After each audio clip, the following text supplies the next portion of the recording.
Once upon a time, in an old stone monastery set in a hillside covered with vines, there lived a monk called Brother Heinrich. Brother Heinrich wasn't like all the other monks who lived in the monastery. They used to spend their time together working in the monastery vineyards, looking after the vines, picking the grapes, and making wine. The wine from their monastery was the finest and juiciest in all the land, and people came from far and wide to try it. Brother Heinrich had to help make the wine too, but he worked by himself, except, that is, for Sigismund. Sigismund was the donkey who worked the wine press that squeezed the grapes. The wine press stood in a little cobbled courtyard, and Sigismund had to walk round and round the courtyard all day, pulling a long wooden arm that made the wine press work. Brother Heinrich put the grapes in and waited for the grape juice to trickle out into a big stone jar. When the jar filled up, he took it away to the cellars and fetched back an empty one. It was rather boring work for both of them, but they didn't mind. Brother Heinrich liked to talk to Sigismund, and Sigismund liked to listen. Sometimes he would answer Brother Heinrich in a friendly sort of way.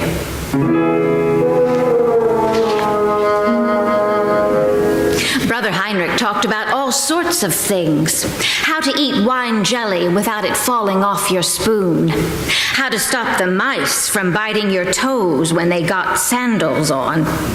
But most of all, he liked to talk about music. Brother Heinrich loved music.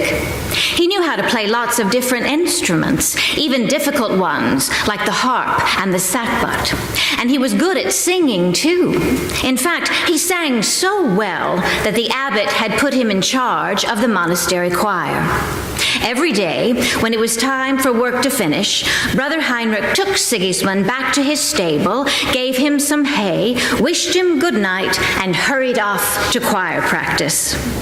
But he felt sad that Sigismund was left out, so sometimes he let him come along to choir practice and sing with the choir. Sigismund liked that very much. He stood on his hind legs in the choir stalls and tried hard to follow the music, just like all the others in the choir. Brother Heinrich lent him an old pair of spectacles so he could read better. Sigismund felt very important. He joined in all the songs that the choir sang, though sometimes his voice did stick out a bit.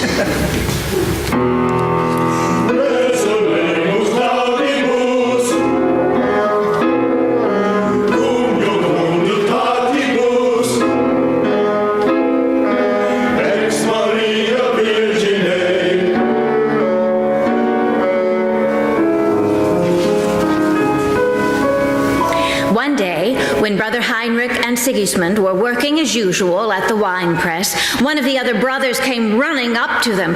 "Brother Heinrich," he said, still out of breath, "the abbot wants to see you immediately." Brother Heinrich groaned. The abbot, who was the head of the monastery, was always complaining and interfering, and when he wanted to see people, it usually meant trouble.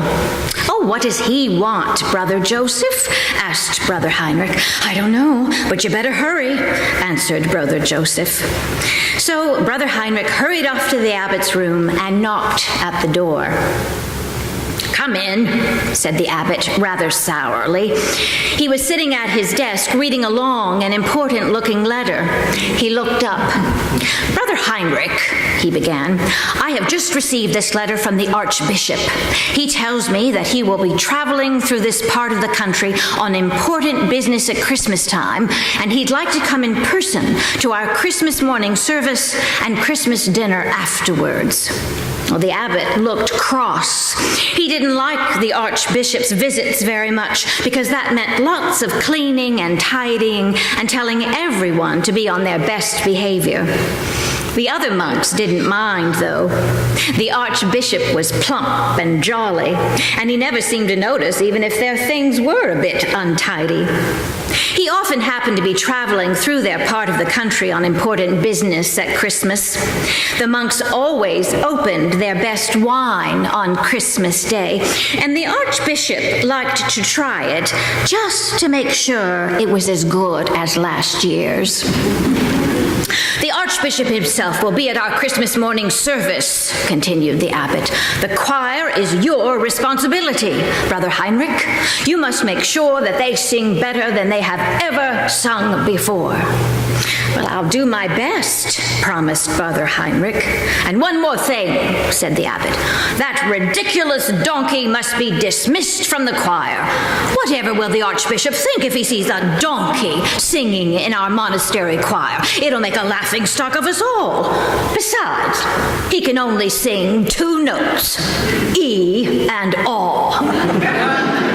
Well, that's not fair, Father Abbot, protested Brother Heinrich. Brother Ignatius has been in the choir for 50 years, and he can only sing 1 note. And it's nearly always the wrong one. Not another word, interrupted the abbot.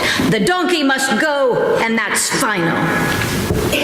Brother Heinrich felt very sad as he walked back to the little courtyard where Sigismund was still walking round and round. He didn't want to tell him the bad news.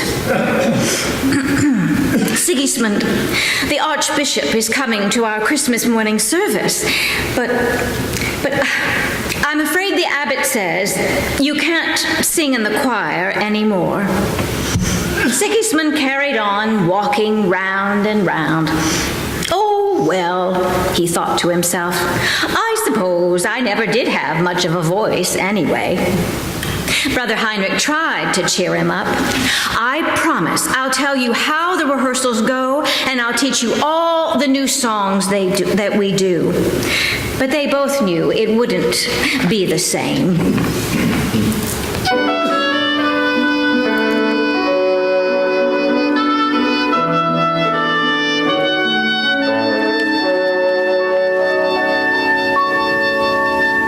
Rehearsals began for the Christmas morning service.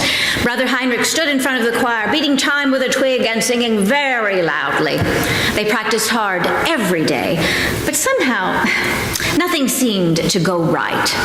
Secretly, everyone missed Sigismund. Soon, the monks in the choir started to complain. We're bored with these stupid songs, said one of them. Nothing but the same old Christmas carols year after year, said another.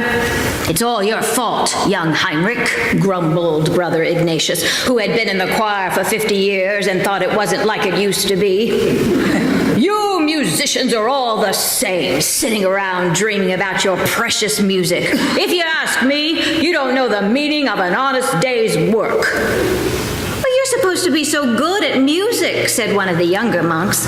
Well, why don't you write us a new carol so we won't have to do all the same old ones ever again? Yes, write us a carol, cried everyone together, except Brother Ignatius, who preferred the old carols anyway. But I've never written a carol before, protested Brother Heinrich.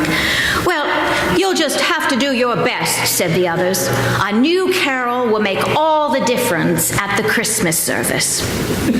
So, Brother Heinrich cut himself a new quill from an eagle's feather and laid in a supply of fresh parchment.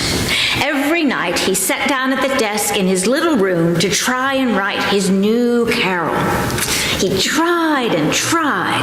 All sorts of ideas came into his head, but somehow none of them was quite right.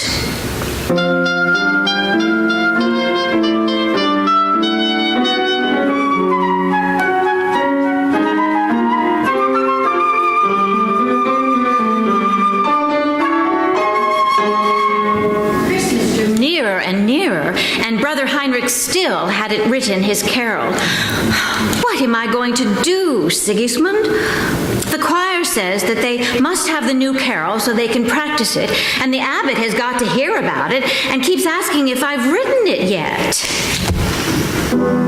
Sigismund looked at him sympathetically.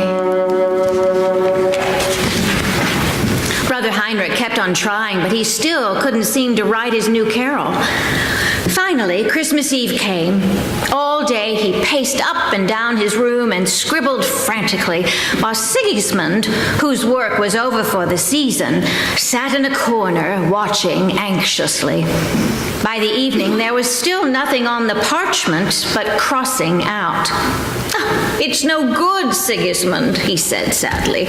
"I'll have to give up. Looks as if it isn't going to be a very Merry Christmas for either of us. The abbot doesn't want you in the choir anymore, and now the choir isn't going to want me anymore because I can't write their new carol. Come on, I'd better put you in your stable for the night." The two of them walked slowly, side by side, across the courtyard and toward the stables. It was a bright, starry night, and only the sound could be heard was the clip-clop of Sigismund's hooves across the cobblestones. At least, Brother Heinrich thought it was the only sound to be heard. "Stop a minute, Sigismund," he said. "Listen, can you hear something?" Sigismund stopped and pricked up his ears. Then he shook his head and walked on again. "Sigismund, there is something. Listen. It sounds like singing." This time Sigismund heard it too. It was singing, and at first neither of them could see where it was coming from. Then as the sound of the singing drew nearer, they did see where it was coming from, and they couldn't believe their eyes. A little way in front of them was a big circle of very bright light, so bright that at first their eyes were dazzled and they couldn't see anything else. Then as they got used to the light, they saw what it really was. Angels, more of them than you could ever count, all in shining white robes, dancing round in a ring and singing.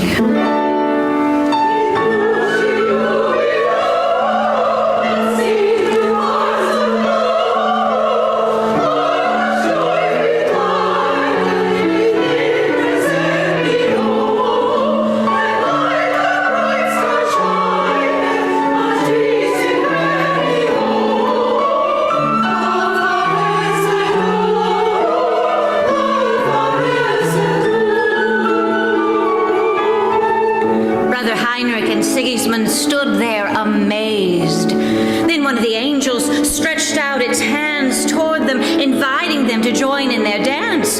Brother Heinrich and Sigismund felt a little shy, but soon they were whirling round, holding hands with the angels. Sigismund never thought he'd get excited about going round and round in a circle, but suddenly it was the loveliest feeling he could ever imagine.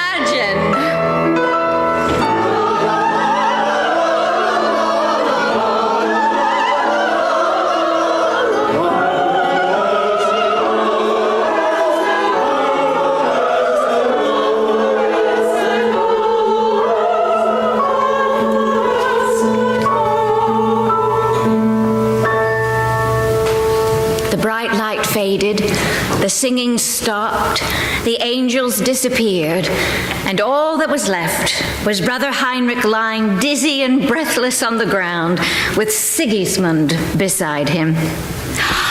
"Did it really happen, Sigismund?" wondered Brother Heinrich. "That was such a beautiful song the angels sang. If only I could write a carol just like that, we could sing it at the Christmas service tomorrow." "Sigismund, why don't we sing the angels' carol at the Christmas service? If I go and write it down now, we can practice it first thing in the morning, and it'll be ready for the service. I'll tell the choir the angels sang it to me." Brother Heinrich rushed back to his room with Sigismund clip-clopping close behind him. He sat down excitedly at his desk, dipped his quill in the ink pot, and started writing out the angel's carol as fast as he could go, sprinkling sand on the parchment every so often to help the ink dry.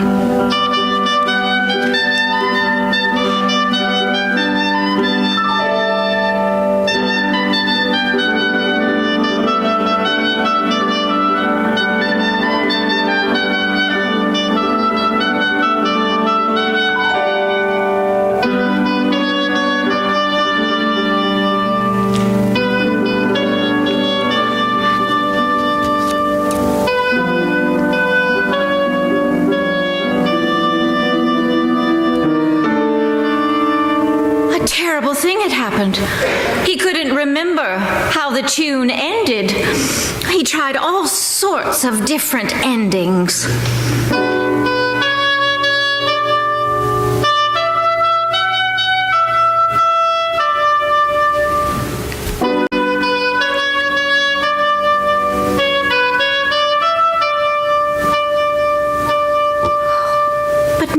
Was the same as the angels had sung. "Oh, Sigismund," wailed Brother Heinrich, "we're not going to be able to do the angels' carol after all. I can't remember the last bit, and see that the tune's no use without an ending."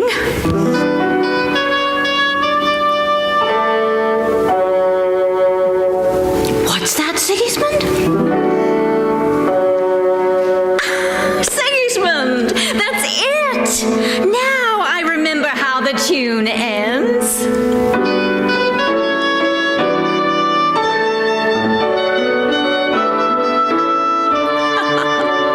Brother Heinrich quickly wrote down the last bit of the tune in case he forgot it again, and the two of them danced round and round the little room, singing the angels' carol till they both fell asleep, exhausted. Early next morning, Brother Heinrich ran to find the abbot to tell him everything that had happened. The abbot didn't believe a word of the story about the angels, but he was so relieved that they were going to have the new carol to sing to the archbishop after all. As a special concession, he said he would allow Sigismund to sing in the choir again just this once. Brother Heinrich was overjoyed. He ran off to tell Sigismund, who could hardly believe his good fortune, and the two of them hurried along to choir practice. The choir rehearsed the angels' carol till it was perfect. By now it was almost time for the Christmas service to begin, and they all took their places in the choir stalls just before the archbishop's solemn procession arrived. The service went beautifully, and everyone was very excited when the moment came for the angels' carol.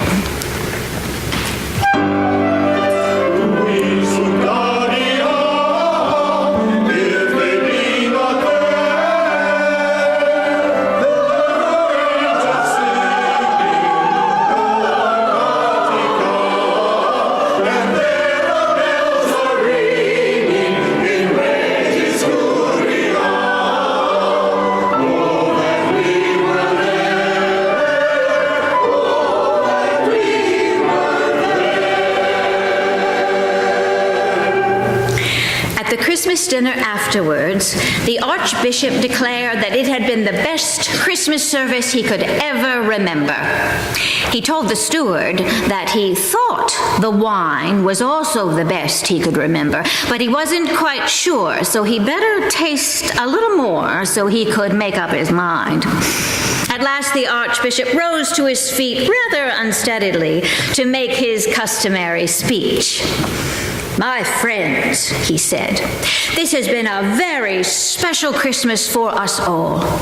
Your abbot tells me that the fine new carol we heard this morning was sung to Brother Heinrich by the angels. If it be so, it is surely a miracle, and we should thank God for it.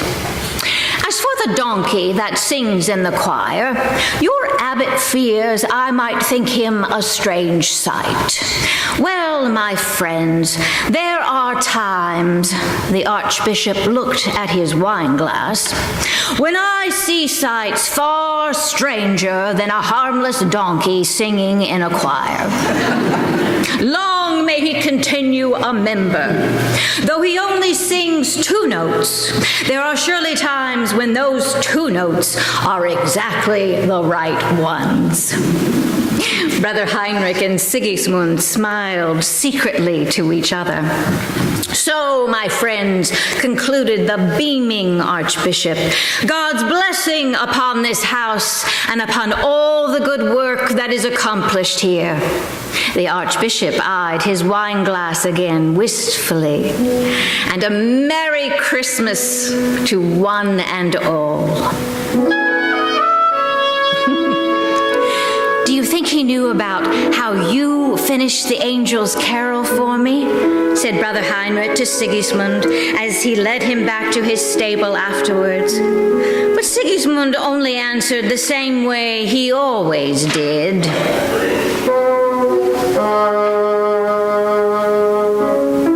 That night, the two friends both went to sleep very happy and still thinking about their wonderful experience with the angels. They were sure of one thing. It had been the very best Christmas they had ever had.